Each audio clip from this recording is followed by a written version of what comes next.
आपका math science academy channel पर हार्दिक अभिनंदन है, स्वागत है, अभिवादन है। अभी तक तो आप हमारे इस मैथ साइंस एकेडमी चैनल को सब्सक्राइब कर ही चुके होंगे। किन्हीं कारणवश या व्यस्तता के कारण यदि आप ये उत्तम कार्य करना भूल गए हो तो आप कर लीजिए। कारण ये है कि हम अपने इस शैक्षिक मैथ साइंस एकेडमी चैनल के माध्यम से फिजिक्स, केमिस्ट्री और मैथ्स के इम्पोर्टेंट टॉपिक्स जिनकी संख्या लगभग 2000 है, उनमें से 200 तो अभी यूट्यूब पर उपलब्ध है। 2000 टॉपिक्स पर काम कर रहे हैं। इन टॉपिक्स को लेके जब हम उपस्थित होंगे तो आप सोचिए, primary, middle, higher secondary, college, प्रतियोगी परीक्षाओं, ऐसी कोई भी जगह नहीं है जिसकी शैक्षिक सामग्री उपलब्ध ना हो। आपका सुनहरा भविष्य बनाने के लिए हम प्रयासरत हैं और आगे भी लगे रहेंगे। आपका फर्ज बनता है कि आप अपने स्वर्णिम भविष्य निर्माण के लिए हमारे इस चैनल को ध्यान से सब्सक्राइब करें और लाभान्वित हों।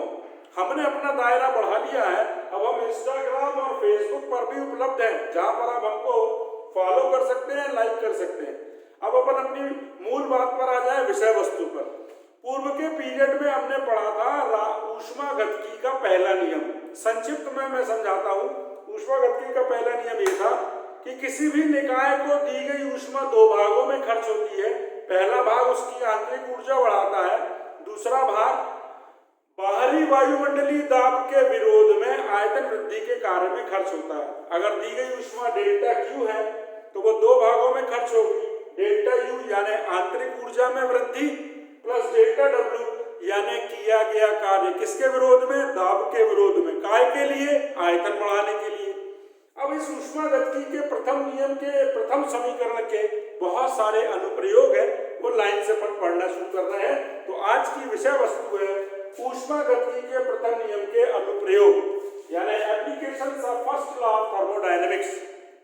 पहला है समतापी प्रक्रम। समतापी मतलब जिसका ताप समान, स्थिर ताप पर आयतन और दाब बदले, उसमें कोई परवाह की बात नहीं। मूल बात यह है, ऐसा प्रक्रम जिसमें ताप स्थिर होता है उसे समतापी प्रक्रम कहते हैं। अब आप ध्यान दीजिएगा, आंतरिक ऊर्जा में परिवर्तन ताप के समानुपाती होता है। अब जब ताप में परिवर्तन ही नहीं हो रहा, ताप स्थिर है, तो आंतरिक ऊर्जा में परिवर्तन कितना होगा? शून्य होगा। हमने क्या बोला आपसे कि ताप स्थिर है तो आंतरिक ऊर्जा में परिवर्तन कितना होगा? शून्य, क्योंकि आंतरिक ऊर्जा में परिवर्तन ताप में परिवर्तन के समानुपाती होता है। अब जब ताप ही नहीं बदल रहा है, समतापी है, ताप में परिवर्तन शून्य है, तो आंतरिक ऊर्जा में परिवर्तन भी शून्य होगा। तो यानी डेल्टा यू बराबर 0। इस समीकरण में डेल यू की जगह आप लिख देंगे शून्य, तो हो जाएगा डेल्टा यू बराबर डेल्टा डब्ल्यू। अब निष्कर्ष जो मैंने जगह छोड़ी है वो आपके लिए छोड़ी है। आपको इसका निष्कर्ष लिखना है और कमेंट बॉक्स में भेजना है, जिसमें हम देख लें कि आपने कितना अच्छा इसका अध्ययन किया है। समझा तो मैं देता हूं आपको, सुनिएगा। निष्कर्ष ये है, समतापी प्रक्रम में दी गई ऊष्मा पूरी की पूरी कार्य में खर्च होती है, किसी भी प्रकार से आंतरिक ऊर्जा में वृद्धि नहीं होती। अब दूसरा, रुद्धोष्म प्रक्रम। ऐसा प्रक्रम, ऐसी प्रोसेस जिसमें निकाय ना तो ऊष्मा दे ना ऊष्मा ले, यानी ऊष्मा का आदान प्रदान ना करता हो, उसे रुद्धोष्म प्रक्रम कहते हैं। अब ऊष्मागतिकी का प्रथम नियम के अनुसार ये समीकरण है। अब ना वो ऊष्मा ले रहा है ना दे रहा है, मतलब ये जो ऊष्मा डेल्टा क्यू है ये शून्य हो गई। तो इसका मतलब हुआ delta U plus delta W बराबर शून्य। एक बार इसको इस तरफ ले गए तो ये ऋण हो गया, एक बार इसको इस तरफ ले गए तो ये ऋण हो गया। इससे दो निष्कर्ष निकलते हैं। अब वो निष्कर्ष बड़े ध्यान से सुनना है, बड़े काम की चीज। रुद्धोष्म प्रक्रम का मतलब हुआ ना जो ऊष्मा ले ना ऊष्मा दे, ऐसा प्रक्रम जिसमें निकाय ना ऊष्मा लेता है ना देता है। इस प्रक्रम में ली या दी जाने वाली ऊष्मा की मात्रा शून्य होती है। अब ये दो का मतलब जो ये दो लिखते हैं, इसका मतलब क्या हुआ? रुद्धोष्म प्रक्रम में यदि वस्तु के ऊपर कार्य किया जाए तो उसकी आंतरिक ऊर्जा बढ़ती है, और रुद्धोष्म प्रक्रम में यदि वस्तु स्वयं कार्य करती है तो उसकी आंतरिक ऊर्जा कम हो जाती है। सामान्य सी बात है, थोड़ा सा दिमाग लगाइए। आपको काम करने के लिए किसी चीज की आवश्यकता है, मतलब शक्ति की आवश्यकता है मान लीजिए, ठीक है ना, वो आपको मिलना बंद हो गई, तो आप अपनी अंदर की ऊर्जा खर्च करोगे तब तो काम करोगे, तो आपके अंदर ऊर्जा कम हो जाएगी, ठीक है ना। और आप बैठे हो और आपको कोई फ्री में कुछ दे गया और आपने मुफ्त में खाया तो आपकी ऊर्जा बढ़ जाएगी। कहने का मतलब कि दोष प्रक्रम में न ऊष्मा ली जाती न दी जाती है, ये तो ठीक हो गया। तो इसका मूल कारण है, इसका जो आखिरी में निष्कर्ष है वो ये है कि रुद्धोष्म प्रक्रम में जब ऊष्मा ली और दी नहीं जाती है तो यदि निकाय के ऊपर कार्य किया जाए तो किया गया कार्य उस निकाय के अंदर ऊर्जा के रूप में जमा हो जाता है और उसकी आंतरिक ऊर्जा को बढ़ा देता है। और रुद्धोष्म प्रक्रम में जब ऊष्मा ना ली जा रही हो ना दी जा रही हो और निकाय ने कार्य किया तो उसकी आंतरिक ऊर्जा में कमी हो जाती है। ये दो निष्कर्ष इन दो से निकलेंगे। अब इन दो को पढ़ने के पहले मैं चक्रीय प्रक्रम पढ़ाता हूं। कोई भी निकाय बहुत सारी अवस्थाओं से गोल गोल घूमता हुआ वापस अपनी मूल अवस्था में आ गया।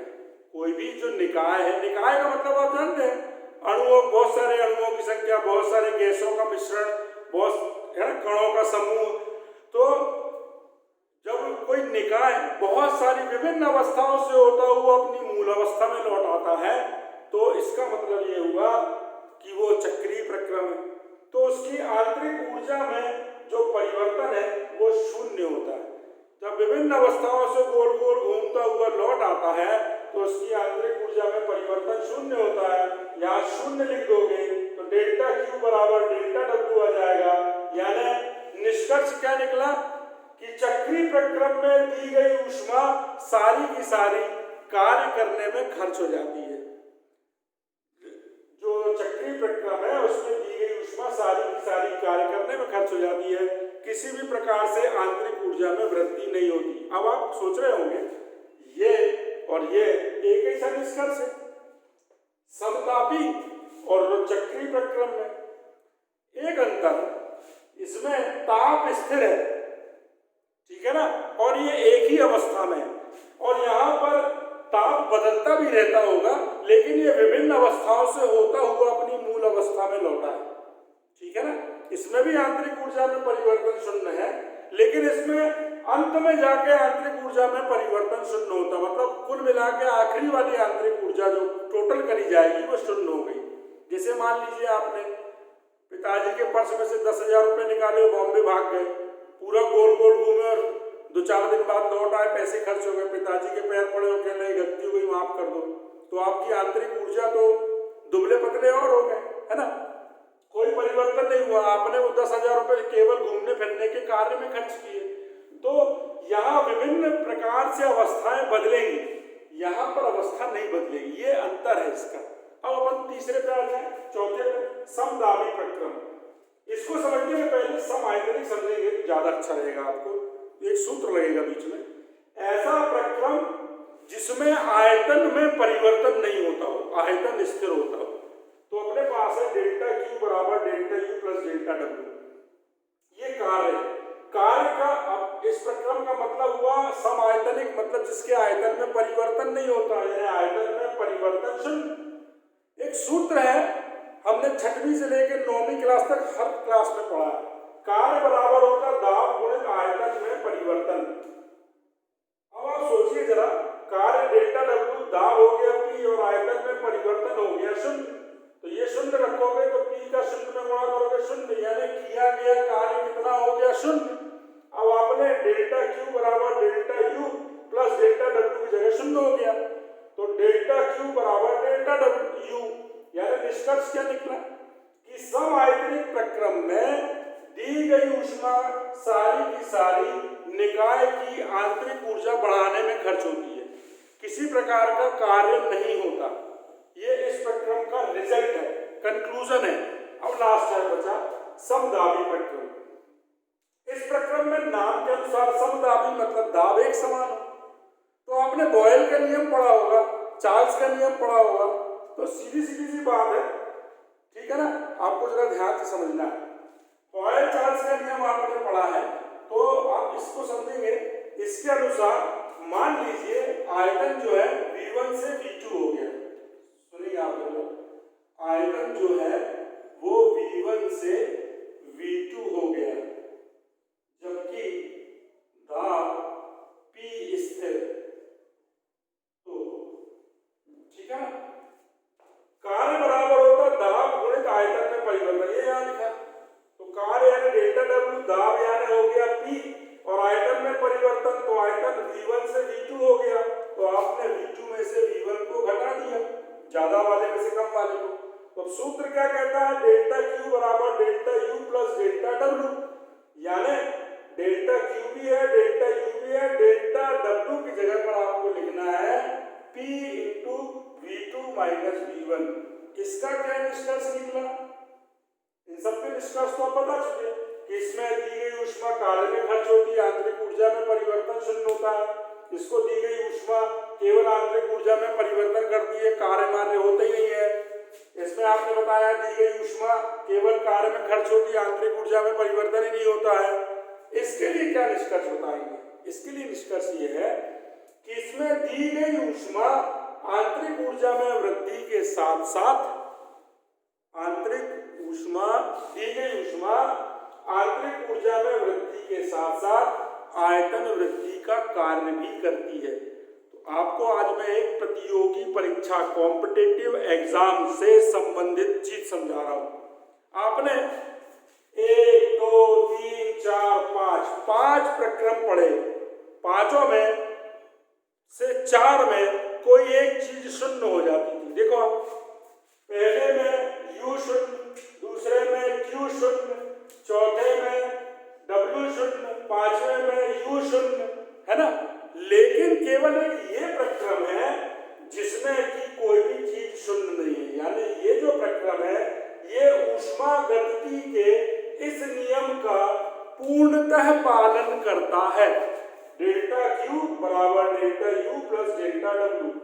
ये कॉम्पिटिटिव एग्जाम जैसे पहले PMT, PET, AIEEE, JEE mains और भी एग्जाम्स होते थे, PPT, है ना, ये परीक्षाएं जो होती हैं इनमें ये क्वेश्चंस आते थे। तो ये क्वेश्चन ऐसा है कि ऊष्मा गतिकी के प्रथम नियम के अनुप्रयोग में ऐसा कौन सा प्रक्रम है जो ऊष्मा गतिकी के प्रथम नियम को पूर्णतः पालन करता है। तो इसमें सिर्फ समदाबी प्रक्रम भर एक ऐसा है जो ऊष्मा गतिकी के प्रथम नियम का अक्षरशः पालन करता है। अब आप सोचिए कि हम एक सामान्य विषय वस्तु के साथ आपको प्रतियोगी परीक्षाओं कॉम्पिटिटिव एग्जाम की सामग्री भी उपलब्ध करा रहे हैं। आप एक और चीज समझिए कि छोटी छोटी मूलभूत अवधारणाओं को भी आपको साथ में लेकर चल रहे हैं। ऊष्मा गतिकी का प्रथम नियम पढ़ा देना पर्याप्त होता है, साथ में सिर्फ 3 प्रक्रम पढ़ाना पर्याप्त था, समतापी, रुद्धोष्म और चक्रीय। क्योंकि जो आप आगे कार्नो इंजन और बाकी ऊष्मा गतिकी की चीजें पढ़ेंगे उनमें समदाबी और समायतनिक प्रक्रम का ज्यादा उपयोग नहीं है।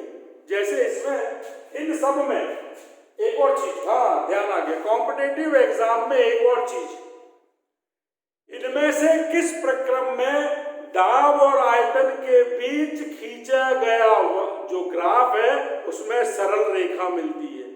पहला प्रश्न मैंने क्या बताया कि इनमें से कौन सा प्रक्रम, प्रतियोगी परीक्षा कॉम्पिटिटिव एग्जाम, इसमें पूछे जाने वाला प्रश्न नंबर पहला क्या था कि इनमें से कौन सा प्रक्रम ऊष्मा गतिकी के प्रथम नियम का अक्षर से पालन करता है, तो वो है समदाबी प्रक्रम। दूसरा, इनमें से कौन सा प्रक्रम है जिसमें दाब और आयतन के बीच खींचे गए ग्राफ में सरल रेखा मिलती है, बाकी में नहीं मिलती, बाकी में वक्र रेखा मिलती है, केवल एक है जिसमें सरल रेखा मिलती है, वो है समदाबी प्रक्रम। हमेशा ध्यान रखिए ये भी 2000 का नोट है। हमने आपसे कहा ना, जब भी हम आपसे कहें कि 2000 का नोट है मतलब वो टिप्पणी, वो नोट, NOTE नोट, वो बहुत इंपॉर्टेंट है, हर जगह लगने वाला है। ये 2000 का नोट ये है कि आपको ध्यान रखना है कि सरल रेखा आपको कभी भी ग्राफ में तभी मिलेगी जब समानुपातिक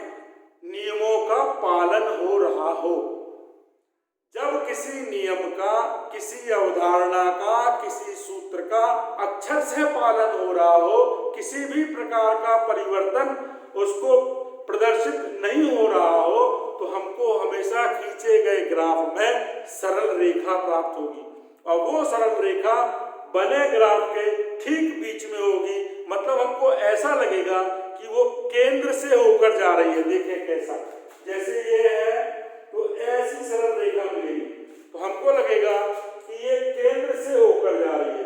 कुछ ग्राफ में क्या होगा, आपको या तो एक्स अक्ष के समानांतर मिलेगी या आपको वाई अक्ष के समानांतर रेखा मिलेगी।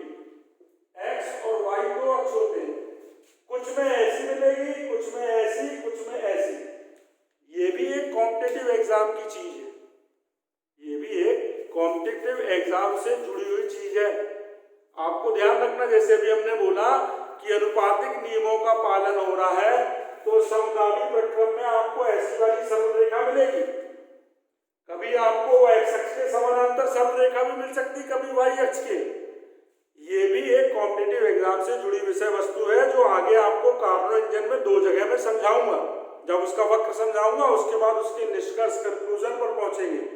ठीक है, तो अभी आप इस बात का ध्यान रखें कि सबसे पहले तो एक पुण्य का काम करें कि आप हमारे मैथ साइंस एकेडमी चैनल को तत्काल सब्सक्राइब कर लें। फिर आप उसको वीडियो जो है इसको लाइक करें, शेयर करें। सब्सक्राइब तो आप कर ही रहे हैं और कर चुके हैं, तो बहुत ही धन्यवाद आपका। दूसरी बात ये कि आप अपने कमेंट बॉक्स में लिखें, और आज तो आपके लिए गृह कार्य भी है। जितने निष्कर्ष हैं ये सारे आपको कमेंट बॉक्स में लिखना है।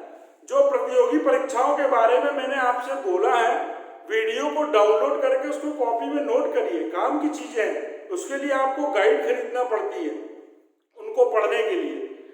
कमेंट बॉक्स में लिखें, निष्कर्ष लिखें, वीडियो को डाउनलोड करके सामग्री को कॉपी में नोट करें।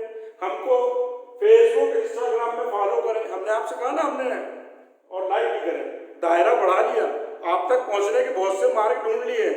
वो तो आपको हमारे को ढूंढना था, हमने आपको ढूंढना शुरू कर दिया कि ज्यादा से ज्यादा विद्यार्थी लाभान्वित हो और हमारी निस्वार्थ सेवा का फायदा उठाएं। तो आप हमारे इस चैनल को सब्सक्राइब करें, शेयर करें, बेल आइकॉन जरूर प्रेस करें और नियमित रूप से अध्ययन करके अपने भविष्य को सुनहरा बनाएं। इन्हीं शुभकामनाओं के साथ नमस्कार।